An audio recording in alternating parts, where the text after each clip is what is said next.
Iran ఓ పక్కన యుద్ధానికి సన్నద్ధమవుతున్నాను, 24 గంటలంది, 48 గంటలంది, 72 గంటలంది, ఇంకా ఏమీ అటాక్కి వెళ్ళట్లేదు. మరి అది భయపడుతున్నదా ఏంటనేది తెలియదు. లేదా వేస్తే ఇజ్రాయెల్ భారీ అటాక్ చేస్తుంది కాబట్టి తమ అణుస్థావరాలను ధ్వంసం చేస్తుంది కాబట్టి అణుబాంబులే తీసుకెళ్ళి ఇజ్రాయెల్ మీద వేద్దాం అనుకుంటుందో తెలియదు. ప్రస్తుతం అయితే మాత్రం ఇరాన్కి సంబంధించిన ప్రభుత్వం తాజాగా సీక్రెట్ ఎక్స్ప్లోజివ్ డివైస్ టెస్టులు చేస్తోంది అన్నటువంటిది అంతర్జాతీయ సమాజం ఐడెంటిఫై చేసింది.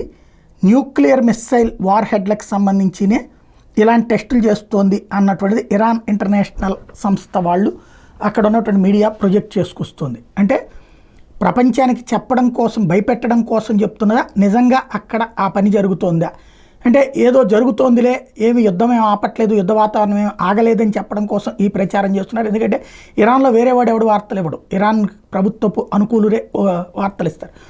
అట్లాంటి Iran international for a nuclear missile war head టెస్టులు జరుగుతున్నాయి అని ప్రకటించడం అన్నటువంటిది కీలకమైంది.